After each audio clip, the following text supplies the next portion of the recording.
Hello friends, मैं रितेश आपका मेरे चैनल पर हार्दिक स्वागत करता हूं। दोस्तों, आज हम लोग बात करने वाले हैं वर्ग 10 के वर्ग विज्ञान विषय का एक जो भाग होता है रसायन शास्त्र, उसके एनसीईआरटी किताब के जितने भी संभव जो क्वेश्चन हो सकते हैं ऑब्जेक्टिव में, वो सारे के सारे क्वेश्चन के बारे में हम लोग देखने वाले हैं। तो प्लीज़ इस वीडियो को पूरा का पूरा देखिएगा, और जिसमें हम लगभग 100 से ज़्यादा के आसपास इस वीडियो में क्वेश्चन होंगे, और इस वीडियो का ड्यूरेशन लगभग आधा घंटा के आसपास होगा। तो प्लीज़ इस वीडियो को पूरा देखिएगा, और इसका जो अगर आपको पीडीएफ चाहिए तो प्लीज़ वीडियो के नीचे कमेंट करिएगा, मैं आपको प्रोवाइड कर दूंगा।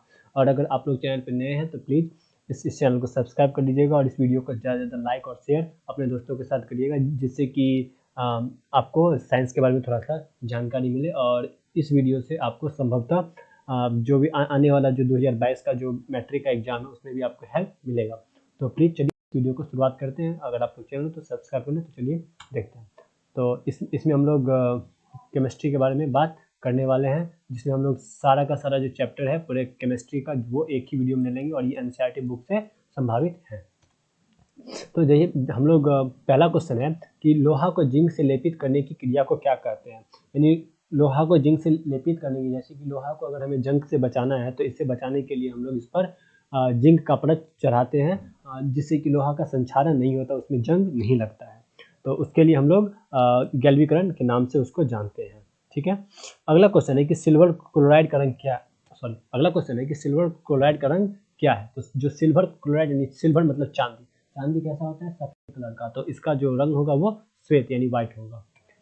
अगला क्वेश्चन है कि जस्ता और तनु हाइड्रोक्लोरिक अम्ल की अभिक्रिया के फलस्वरूप निम्न में से कौन सा गैस बनता है। यानी जिंक को अगर हम एसिड, यानी कि हमेशा ध्यान रखिएगा कि जिंक धातु है और हाइड्रोक्लोरिक अम्ल एक अम्ल है। तो जब भी हम लोग धातु को अगर अम्ल के साथ अभिक्रिया कराएंगे तो उससे हाइड्रोजन गैस निकलता है। तो आपका आंसर सी होगा, हाइड्रोजन। अगला क्वेश्चन है कि इनमें से कौन एक अगला क्वेश्चन है निम्नलिखित में से कौन एक दहन अभिक्रिया, मतलब कि जलना, दहन किस चीज से होता है। तो जैसे कि पेट्रोल, तो मोम का जो पिघलना है वो मोम का पिघलना आपको हो जाएगा, मतलब फिर से बनेगा। लेकिन इसका जो उत्तर होगा वो पेट्रोल का जलना है, क्योंकि पेट्रोल के जलने से वो है पूरी तरीके से विलुप्त हो जाएगी, और उसको फिर वापस रिट्रीट नहीं कर सकते हैं। ठीक है। अगला क्वेश्चन है कि साग सब्जियों को विघटित होकर कंपोस्ट बनाना किस अभिक्रिया का उदाहरण होता है। तो इसको हम लोग ऊष्माक्षेपी अभिक्रिया कहते हैं, यानी आपका आंसर होगा बी। अगला क्वेश्चन है निम्न में से कौन सा उत्पाद लेड नाइट्रेट को गर्म करने पर प्राप्त होता है। यानी कि लेड नाइट्रेट को अगर हम लोग गर्म करेंगे तो कौन सा उत्पाद होगा, O2, NO2, NO2 या N2, या फिर तो आपका आंसर होगा NO2 और O2, यानी आपका आंसर हो जाएगा डी। अगला क्वेश्चन है निम्नलिखित में से कौन सही है। तो यानी Na2CO3.5H2O, Na2CO3 into 10H2O, Na2CO3 into 7H2O और Na2CO3 into 2H2O। तो आपका जो उत्तर होगा वो बी होगा, into 10H2O।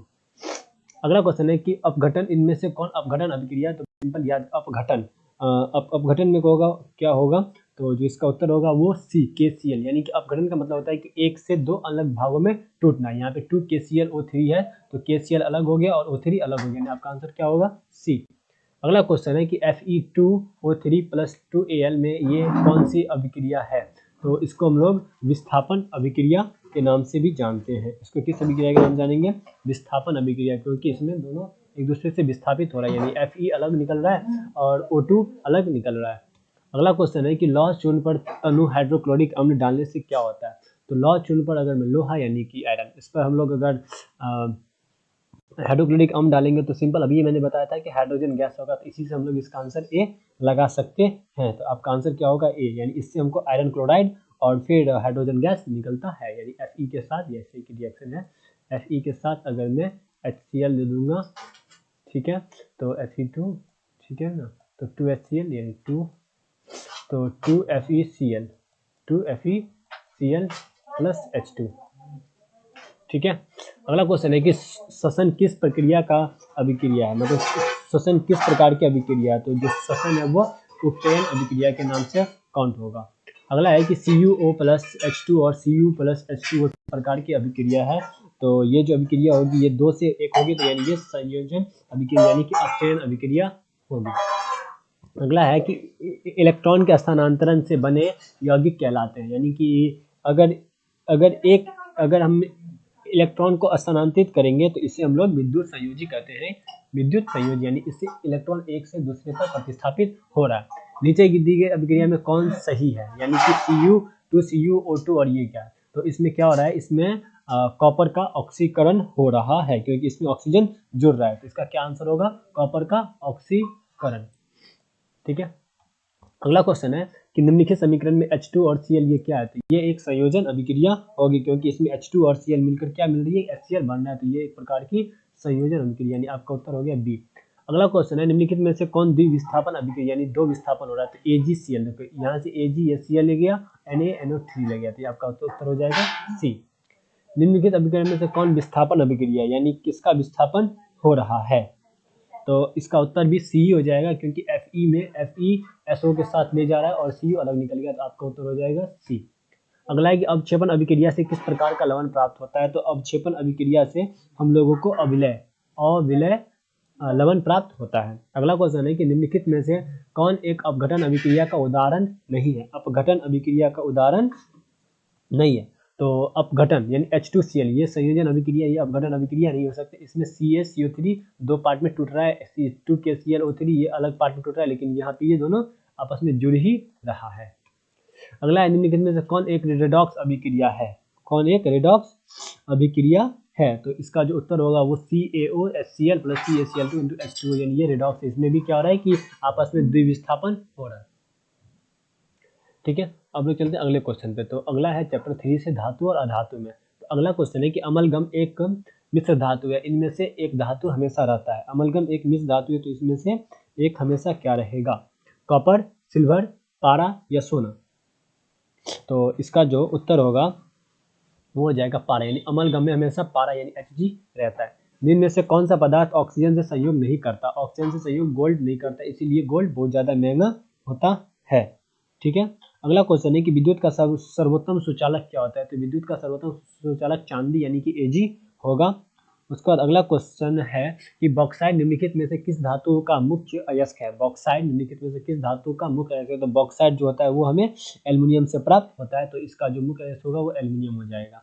अगला क्वेश्चन है निम्नलिखित में से कौन उपधातु है, तो उपधातु में लोहा है, ये भी धातु है, ये भी धातु है, निकेल अकड़ी गैस है, तो ये Sb ही जो मतलब जो Sb है अलग हो गया, तो आपका आंसर क्या हो गया डी Sb।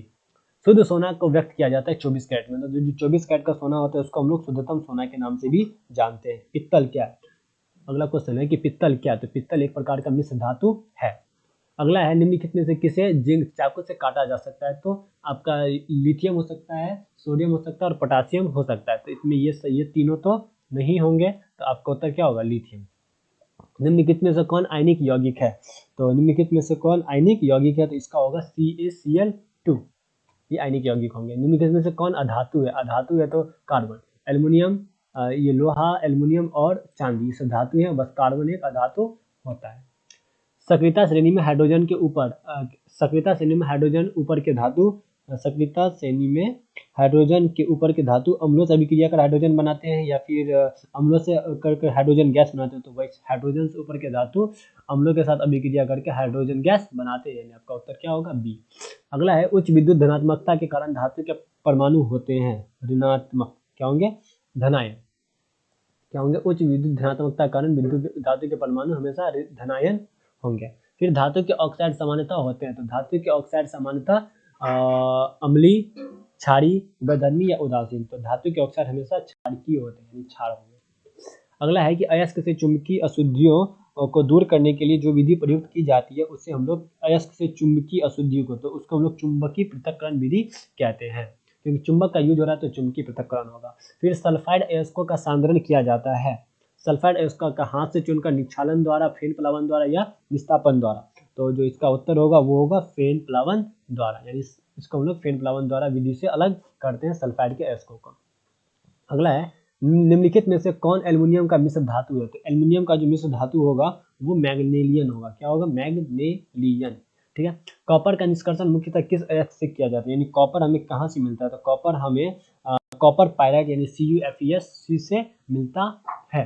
ठीक है, मिलता तो सभी से लेकिन मुख्य रूप से हम उसी मतलब से धातु से लेते हैं। किसी अधातु का परमाणु बाह्यतम शेल में कितने हो सकते हैं, तो अधातु के जो होंगे वो बाह्यतम शेल में आपको C यानी कि 4, 5, 6, 7, 8 ये हो सकते हैं।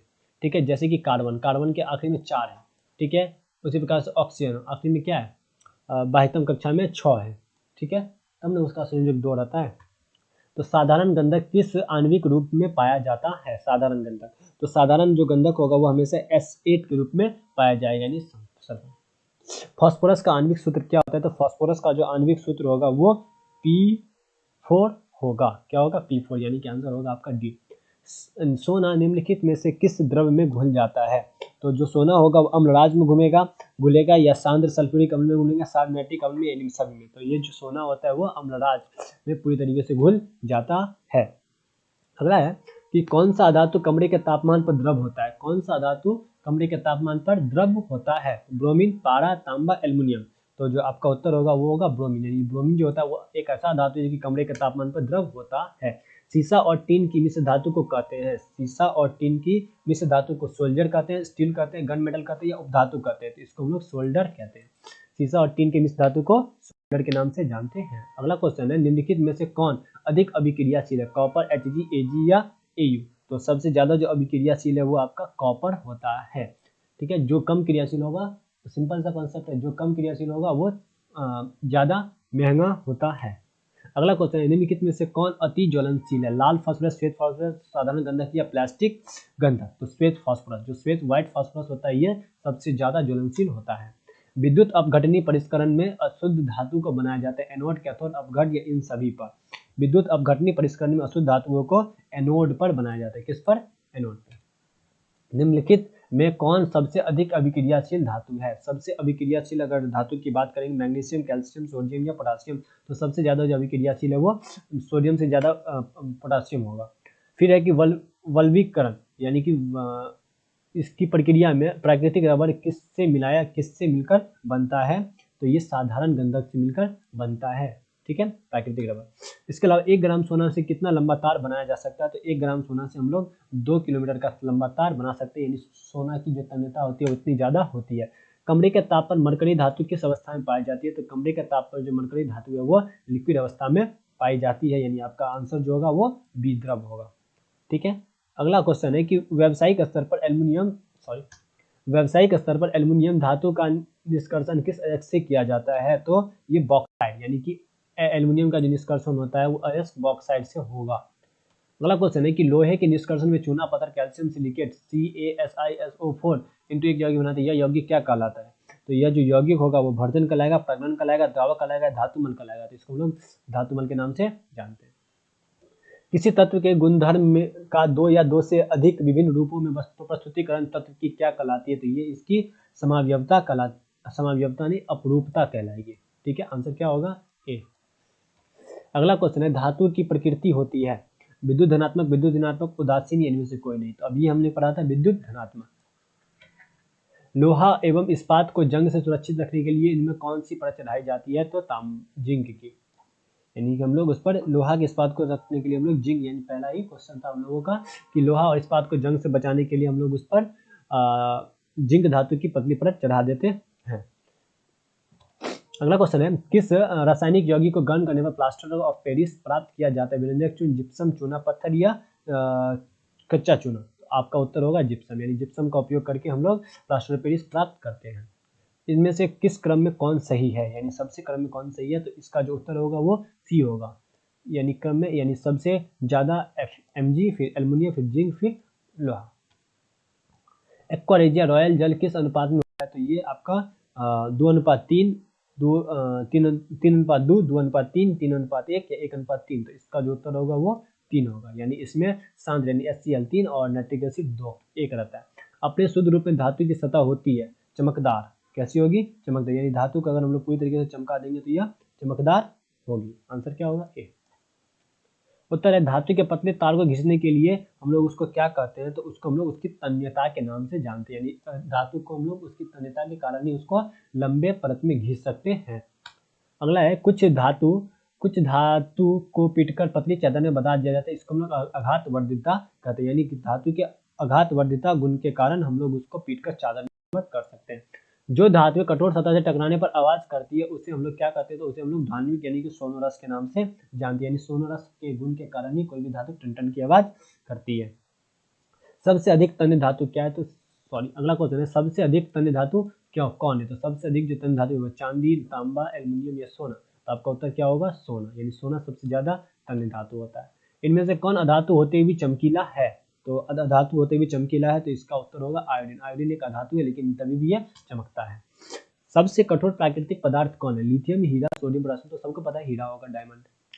एल्युमिनियम पर मोटी ऑक्साइड की परत बनाने के लिए क्या करते हैं, एल्युमिनियम पर मोटी ऑक्साइड की परत चढ़ाने को हम लोग एनोडीकरण सॉरी कैथोडीकरण दोनों यानी मिल सकते, इसको हम लोग एथोडीकरण कहते हैं। अब हम लोग जो फोर्थ चैप्टर है कार्बन और उसके यौगिक उससे बात करते हैं, यानी एथेन का आणविक सूत्र में C6H12 में क्या होती है, तो जो इसमें जो होती है वो 6 संयोजक आवन 4 7 संयोजक 8 या 9, तो जो इसका उत्तर होगा वो हो जाएगा, आपको बताइए।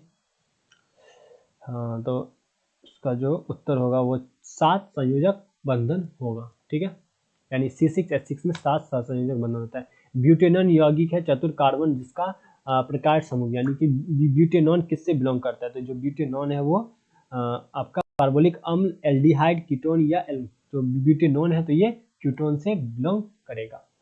अगला है खाना बनाते समय यदि बर्तन की तली बाहर से काली होती है, इसका मतलब क्या है कि ईंधन पूरी तरीके से नहीं पका है, भोजन पूरी तरीके से नहीं पका है, ईंधन पूरी तरीके से नहीं जल रहा है, ईंधन आधा है, ईंधन पूरी तरीके से जल रहा है, तो इसका अर्थात काला हो रहा है, इसका अर्थ है कि ईंधन पूरी तरीके से नहीं जल रहा है। अगला है कि सरलतम हाइड्रोकार्बन क्या है, मीथेन, इथेन, प्रोपेन या ब्यूटेन, तो सबसे जो सरलतम होगा वो मीथेन होगा। अगला है कार्बन हाइड्रोजन से संयोग कर क्या बनाता है, कार्बन हाइड्रोजन से संयोग कर जो है वो हाइड्रोकार्बन का निर्माण करता है। अगला वायुमंडल में CO गैस की उपस्थिति कितनी है, तो 0.03% होगा, तो ये डिटो क्वेश्चन है, आपको याद रखना ही पड़ेगा। अगला है कि सल्फ्यूरिक अम्ल का अणुसूत्र क्या होता है, H2SO4। इसका कार्बोक्सिलिक एसिड का ग्रुप क्या होगा, यानी कार्बोक्सिलिक अम्ल जो होगा उसका फॉर्मूला क्या होगा, तो CHO COH CO या NH2, तो यानी कि अम्ल है तो फिर कार्बोक्सिलिक अम्ल का COOH होता है। इथोलीन में कार्बन कार्बन के बीच 2 आवन मौजूद है जिनमें क्या होंगे, एक सिग्मा एक पाई बॉन्ड, दोनों सिग्मा बॉन्ड, दो पाई बॉन्ड या दोनों इलेक्ट्रोमैग्नेटिक बॉन्ड, तो दोनों सिग्मा आबंध होंगे, दोनों सिग्मा आबंध होंगे, यानी उसका उत्तर हो गया बी। अगला इथेन में कितने संयोजक बंद होते हैं, तो इथेन में आपको 7 यानी 7 संयोजक आबंध होंगे। CnH2n+2 ये अल्काइन एल्कीन एल्कीन या तो H+2 है तो ये एल्केन का होगा। अगला है कि नीला थोथा तुतिया का रासायनिक सूत्र क्या होता है, तो इसका जो उत्तर होगा जो अभी हम लोगों ने किया था CuSO4 × 5H2O होगा। नाइट्रोजन अणु में कितने, देख लीजिए सी, आपका उत्तर क्या होगा बी, सॉरी। नाइट्रोजन अणु में कितने सहसंयोजक बंधन बन सकते हैं, तो नाइट्रोजन अणु के 3, यानी इसमें N के साथ हमेशा ट्रिपल बॉन्ड बनेगा। अगला क्वेश्चन है कि संगमरमर का रासायनिक सूत्र क्या है, तो संगमरमर का जो रासायनिक सूत्र होगा वो CaCO3 होगा, यानी कैल्शियम से। चीनी का रासायनिक सूत्र क्या है, तो C6H12O6, नहीं ये ग्लूकोज का होता है, ये नहीं होगा, आपका उत्तर क्या होगा C12H22O6, यानी आपका उत्तर क्या होगा सी। अगला है कि सोडियम कार्बोनेट का सूत्र क्या है, तो जो सोडियम कार्बोनेट है उसका जो अनुसूत्र है वो Na2CO3 NaCO3 Na2CO2 या NaCl, तो इसका जो उत्तर होगा वो Na2CO3 होगा। कार्बोनिल अम्ल को सूचित किया जाता है, जो कार्बोनिल अम्ल है उसको हम लोग डैश CO के द्वारा सूचित करते हैं, जैसे कि ऐसे C+O। इथाइल अल्कोहल का अणुसूत्र क्या है, इथाइल अल्कोहल को हम लोग C2H5OH के नाम से भी जानते हैं। अगला है निम्नलिखित में से कौन सा एरोमेटिक हाइड्रोकार्बन है, तो कौन सा एरोमेटिक है, CH4 C2H4 C6H6 या C3, तो इसका C6H6 मतलब इस तरीके का ये बेंजीन का फॉर्मूला है, इसके ऊपर एरोमेटिक, यानी ये हमेशा अपना पैटर्न, ये कभी इस पर कूद के आ जाएगा, ये कभी इस पर जाएगा, ये कभी इस पर कूद के जाएगा। निम्न में से किस हाइड्रोकार्बन के 3 आबंध हैं, तो किसके 3 आबंध होंगे, तो जिसका फॉर्मूला CnH2n-2 के फॉर्मूला पर होगा, यानी कि आपका जो उत्तर होगा वो क्या होगा, सॉरी हाँ वो सी होगा, C3H4। निम्नलिखित में से कौन युग्म समावयवी है, तो इसका उत्तर होगा सी, यानी इसमें भी एक O है, यानी कार्बन को काउंट कर लीजिए, कार्बन कितने 1 2 2, हाइड्रोजन कितने हैं 3 3 6, 5 1 6, एक ऑक्सीजन, यानी ये समाज। एथेनॉल की क्रिया सूत्र क्या है? एथेनॉल, एथेनॉल में ये अल्कोहल ग्रुप है तो आपका OH हो जाएगा। इनमें से कौन सा संयोजी यौगिक है? तो जो सहसंयोजिक यौगिक होगा वो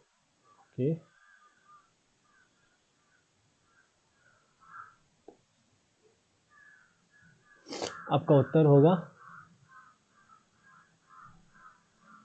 सहसंयोजी है, ठीक है, यानी आपस में संयोजन कर रहा है तो NaCl यानी Na+ और Cl-, यानी ये आपस में सहसंयोजन करके बना हुआ बंधन है, ठीक है, तो NaCl आपका उत्तर हो जाएगा। अगला है COOH अभिक्रियाशील मूलक है किसका? C अम्ल का। क्या है? C अम्ल का, ठीक है।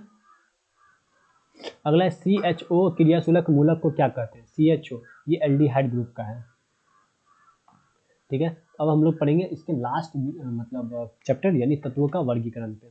तो आवर्त सारणी के उगद्र यानी जो स्टैंडिंग होंगे उसको हम लोग किसके नाम से कहते हैं? वर्ग, आवर्त, अपरूप या इनमें से कोई नहीं। तो जो इसका उत्तर होगा वो होगा ए, सॉरी, इसको वर्ग के नाम से जानते हैं, यानी उगर्ध, सीधा सीधा जो होगा उसको हम लोग उगर्ध वर्ग के नाम से जानते हैं। अगला है कि आवर्त सारणी के प्रथम वर्ग के सदस्य हैं। प्रथम वर्ग के सदस्य क्या होंगे? क्षारी धातु, यानी प्रथम वर्ग में क्षार धातु बिलोंग करते हैं। अगला क्वेश्चन है कि आवर्त सारणी में शून्य समूह किससे बिलोंग करता है? तो हीलियम जो होता है वो शून्य समूह से बिलोंग करता है। अगला है कि मीथेन के कितने सहसंयोजक बंधन होते हैं? तो मीथेन के आपके 4, मीथेन के कितने होंगे?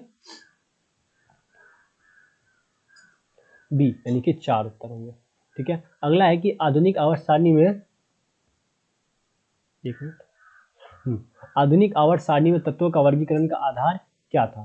तो आधुनिक आवर्त सारणी में तत्वों के वर्गीकरण का आधार डी परमाणु संख्या, यानी आधुनिक आवर्त सारणी में जितने भी जो परमाणु है उसको उसके परमाणु संख्या के आधार पर सजाया गया है।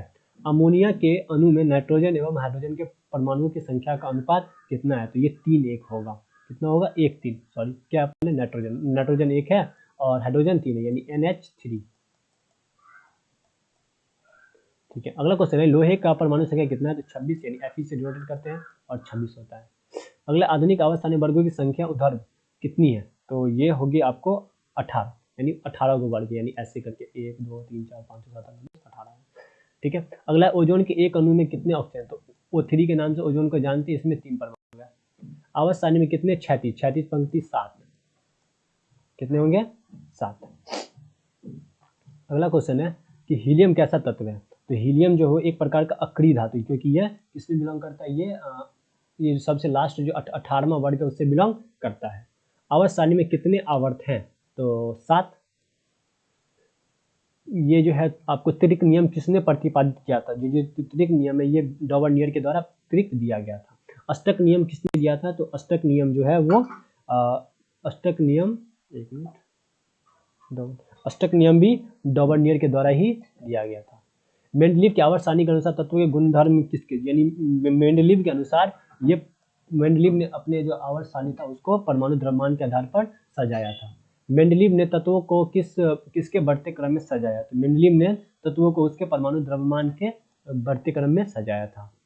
अगला है कि आवर्त सारणी के किसी समूह की विशेष में तत्वों के विद्युत धनात्मकता अभिलक्षण नीचे से ऊपर जाने पर क्या होता है? बढ़ता है, यानी आवर्त सारणी में किसी विशेष तत्वों का विद्युत धनात्मकता अगर ऊपर से नीचे की ओर जाते हैं तो उसकी जो विद्युत धनात्मकता है वो बढ़ती जाती है। आवर्त सारणी के किसी आवर्त में बाएं से दाएं जाने पर तत्वों के ऑक्साइड की अम्लता भी बढ़ती जाती है, यानी इधर से हम लोग इधर की तरफ जाएंगे तो इसके, यानी बाएं से दाएं की तरफ जाएंगे तो इसके ऑक्साइड की अम्लीय क्षमता बढ़ती जाएगी। हाँ, 19। निम्नलिखित में से सबसे अधिक अभिक्रियाशील हैलोजन कौन है? तो सबसे ज्यादा जो अभिक्रियाशील हैलोजन है वो फ्लोरीन, ब्रोक्लोरीन, ब्रोमीन, आयोडीन, तो आपका उत्तर फ्लोरीन होगा, ये सबसे ज्यादा अभिक्रियाशील है। अगला निम्नलिखित में से कौन सबसे अधिक क्षारिकी होगा, यानी सबसे ज्यादा क्षार किसमें होगा? तो आपका उत्तर होगा ए, Na2O में। अगला क्वेश्चन है कि आवर्त सारणी के समूह के तत्व कहलाते हैं सामान्य तत्व, संक्रमण तत्व, या फिर क्षार धातु, या लेंथेनाइड्स। तो आवर्त सारणी के जो प्रथम समूह के जो तत्व हैं वे क्षार धातुएं कहलाती है। अगला है कि मैग्नीशियम आवर्त सारणी के किस समूह का सदस्य है? तो मैग्नीशियम आवर्त सारणी के फर्स्ट, सेकंड धातु तत्व, या फिर समूह 8। किसका तत्व माना जाता है? तो मैग्नीशियम आवर्त सारणी के समूह 2 का तत्व माना जाता है। अगला है कि तत्वों में निम्नलिखित जोड़ों में किनका रासायनिक आचरण केमिकल बिहेवियर समान होते हैं? Sodium, aluminium, argon, potassium, boron, germanium, nitrogen और फास्फोरस। तो जो इसका उत्तर होगा वो होगा नाइट्रोजन और फास्फोरस की। नाइट्रोजन और फास्फोरस का जो केमिकल बिहेवियर होता है यानी रासायनिक आचरण होता है वो समान होता है। अगला है कि निम्नलिखित तत्वों में से किसकी संभावना है कि वह आध्यात्मिक अभिलक्षण प्रदर्शित करेगा? तो AS, DE, बोरॉन या फिर ब्रोमियम। तो जो इसका उत्तर होगा वो होगा आपको डी, ब्रोमियम। यानी जो ब्रोमियम है वो आध्यात्मिक अभिलक्षण प्रदर्शित करता है। अगला है कि आधुनिक आवर्त सारणी का अधिकतम प्रस्तुतिकरण किसने किया था? मेंडलीफ ने, मोजले ने, लोथर मेयर ने, लुई पॉस्चर ने। तो जो इसका जो अधिकतम रूप है वो मोजले जी के द्वारा किया गया था। अगला क्वेश्चन है कि निम्नलिखित तत्व में से कौन सबसे अधिक आध्यात्मिक गुणधर्म प्रदर्शित करता है? ब्रोमीन, क्लोरीन, फास्फोरस या सल्फर। तो जो इसका उत्तर होगा क्लोरीन है जो सबसे अधिक आध्यात्मिक गुणधर्म प्रदर्शित करता है। अगला किसने कहा था कि तत्वों के मूल गुणधर्म उनके परमाणु संख्या है, न कि परमाणु द्रव्यमान। ये बात जो है वो मोजले जी के द्वारा कहा गया था। ठीक है। अगला है कि आधुनिक आवर्त सारणी के अनुसार तत्वों के गुणधर्म परमाणु द्रव्यमान के आवर्त फलन है, परमाणु संख्या का आवर्त फलन है, परमाणु साइज का आवर्त फलन है, परमाणु साइज का आवर्त फलन है, परमाणु आयतन का आवर्त फलन है। तो जो इसका उत्तर होगा वो बी होगा, परमाणु संख्या का आवर्त फलन है। आधुनिक आवर्त सारणी में बाईं से दाईं ओर जाने पर परमाणु साइज का आकार बढ़ता है, घटता है, अपरिवर्तित है या इनमें से कोई नहीं। तो अगर बाईं से अगर दाईं तरफ जाएंगे तो इसका आकार बढ़ता जाएगा। अगला है कि वुल्फगांग डॉवर्नियर किस देश से संबंधित है? France, Germany, America, Australia. ये जो वुल्फगांग डॉवर्नियर है ये जर्मनी से बिलोंग करते थे। मेंडलीफ का जन्म कब हुआ? तो मेंडलीफ 1834, 35, 36, 37। मेंडलीफ का जो जन्म है वो 1834 ईस्वी में हुआ था। भारतीय संगीत सारणी में कितने सुर होते हैं? तो भारतीय संगीत सारणी में सा रे गा मा पा धा नी 7 सुर होते हैं। जब मेंडलीफ ने अपना कार्य आरंभ किया था तब कितने तत्व ज्ञात थे? जब मेंडलीफ के द्वारा जो कार्य करना आरंभ किया गया था उस वक्त आवर्त सारणी के लगभग 63 यानी 63 तत्व ज्ञात हो गए थे। आधुनिक आवर्त सारणी के में परमाणु साइज से क्या पता चलता है? तो परमाणु के व्यास, त्रिज्या, परिधि या इनमें से कोई नहीं। तो परमाणु के साइज से हमें परमाणु की त्रिज्या का पता चलता है। अगला है कि 1 पिकोमीटर में कितने मीटर के बराबर होता है? तो एक जो पिकोमीटर होता है वो 10⁻⁻12 पिकोमीटर के बराबर होता है, यानी 10⁻12। किसी भी तत्व की संयोजकता कैसे निर्धारित की जाती है? इलेक्ट्रॉन संख्या से, प्रोटॉन, न्यूट्रॉन, इन सभी। तो न्यूट्रॉन की संख्या तो इसके इलेक्ट्रॉन की संख्या से हम लोग उसकी संयोजकता के बारे में पता लगा लेते हैं। तो ये पूरा का पूरा वीडियो था जिसमें हम लोगों ने लगभग 100 से ज़्यादा क्वेश्चनों के बारे में बातचीत की। तो पूरा वीडियो देखने के लिए आपका धन्यवाद। अगर आप लोगों ने चैनल को सब्सक्राइब नहीं किया तो प्लीज़ चैनल को सब्सक्राइब कर लें और इसे अपने दोस्तों के साथ शेयर करें।